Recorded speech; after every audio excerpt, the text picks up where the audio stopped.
उपासना, उपास्य देव में पूर्ण आत्मसमर्पण।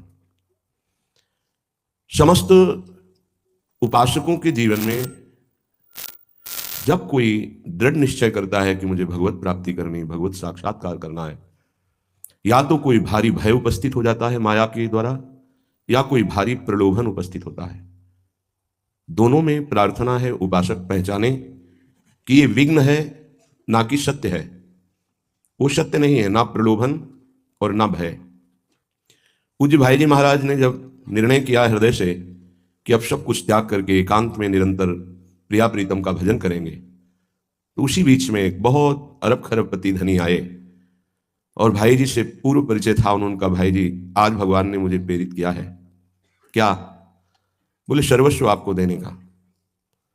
अब मेरे से संभाला नहीं जाता है, खूब अरबों खरबों का धन है, ये सब आप स्वीकार कीजिए, बस आप देखते रहिए, जो मैं नहीं देख पा रहा हूं, अब मेरी सामर्थ्य नहीं, आप इसे संभाल लीजिए। व्यापार, बड़ी बड़ी फैक्ट्रियां, बस आपको बैठे रहना है, आपका सर्वस्व है। भाई जी मुस्कुराए कि माया की चाल है। उनका नहीं भाई, मेरा निश्चय अटल है, मैंने निश्चय किया है कि अब सर्वस्व त्याग कर केवल प्रभु का भजन करेंगे। गया, तूफान आया था माया का, प्रलोभन खत्म। भयावह भी बड़ी परिस्थिति आती है, कभी शरीर की, कभी बाहर विषम परिस्थिति माया फंसा लेती है, बड़ा भय उपस्थित करती है। शरीर रोग से ग्रसित हो जाना, बाहर विपत्ति हो जाना, परिवार रिश्तेदारों का प्रतिकूल हो जाना, ये माया का षड्यंत्र है। उपासक निश्चय कर लेता है जबकि भगवत प्राप्ति करना है, तो हमने मृत्यु का वर्ण कर लिया। बहुत ध्यान से समझना, तभी चल पाओगे। मृत्यु का वर्ण कर लिया, अब मर चाहे जाऊं, प्रभु को नहीं छोड़ सकता। चाहे शरीर छूट जाए, सब संबंध छूट जाए, दूरादपाश्य स्वजनान, स्वजन छूट जाए, उपासक यहां कमजोर पड़ जाता है। या तो प्रलोभन उसे परास्त कर देता है, या फिर कहीं ये हमारे स्वजन संबंधी दूरादपाश्य जिनको आचार्य चरण कह रहे हैं, कहीं ये नाराज ना हो जाए, कहीं ये असंतुष्ट ना हो जाए। नहीं, जब हमने सप्तज हरिभज ये सूत्र स्वीकार किया है, अब नहीं। दूरादपाश्य स्वजनान, अगर हम इनके रिझाने में समय नष्ट कर देंगे तो प्रियाजू को कब रिझाएंगे? उपासक बैलेंस बना कर ना चले, ये मार्ग ऐसा नहीं है, ये अनन्य मार्ग है। एक बार जब मूड मुड़ा लिया, एक बार जब निश्चय कर लिया, तो वृंदावन ऐसे रहे मनो चिन्हारो नाई। हाँ, आप हमारे हैं तो हमारी रहनी से रहिए, प्रिया प्रीतम को अपना मानिए, भजन कीजिए, भगवत प्राप्ति कर लीजिए, तो आप हमारे हैं, कोई भी हो। यदि नहीं तो कैसे आप हमारे? तो चाहे स्वजन इसमें हो, चाहे संबंधी हो इसमें, चाहे कोई भी हो, नाते नेह राम के मनियत सुहृद सुसेव्य जहां लो। यदि भगवत प्राप्ति के लिए आपकी आकांक्षा है तो हम झुक जाएंगे, हमारे सर पर पैर रखकर आप चलो, चढ़ो इस ऊंचाई पर, हम आपके चरणों के नीचे झुक जाएंगे, आप ऊपर उठो। यदि आप भगवत संबंध से युक्त नहीं तो हमारे आप कितने सगे संबंधी हो, हमारा आपसे परिचय भी नहीं होना चाहिए। वृंदावन ऐसे रहे मनो चिन्हारो नाई। वृंदावन बड़ी कृपा से मिला है भाई। प्रिया प्रीतम मिलने के लिए उत्सुक है, तब आपको ये संयोग बैठाला है। अब आप समिट जाइए, ना कोई प्रलोभन, ना कोई भय।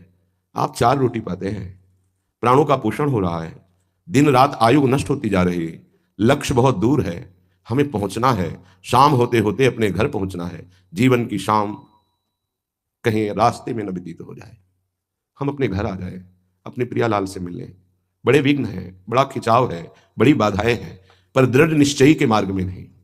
ये बहुत धैर्य से सुनना, हृदय की बात कह रहा हूं। बड़ी बड़ी ऊंचाई से पैर पकड़ के माया नीचे घसीट लेती है अपने प्रपंच रूपी दलदल में। कहीं हमारी जीवन की शाम रास्ते में न व्यतीत हो जाए।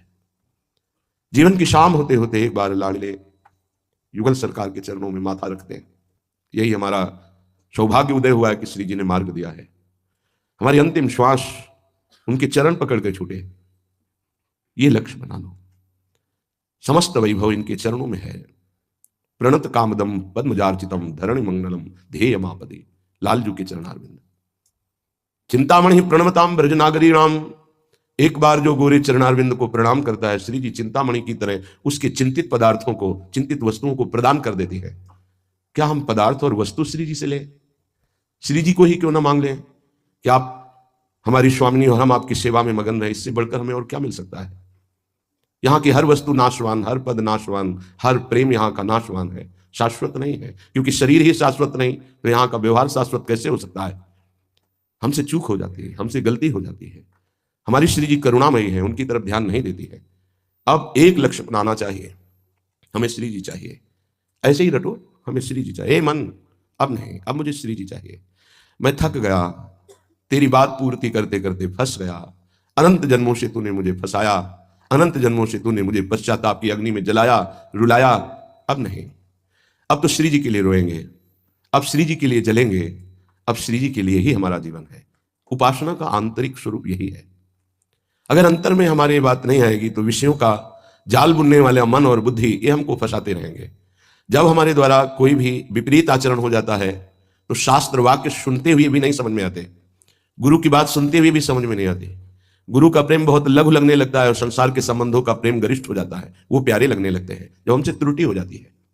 यदि हम सही परमार्थ में चले तो गुरुदेव के वचनों पर प्राण त्याग देने की हिम्मत होनी चाहिए। संसार का राग भोग वस्तुएं ये तो बहुत छोटी सी बात है, क्योंकि गुरुदेव श्री जी का मंत्र दे दिया, अर्थात श्री जी को अधीन करने की वो बीज मंत्र, वो सामर्थ्य दे दी। अगर उसका आप रटन करें तो खुद आप देख लेंगे क्या मिला है आपको।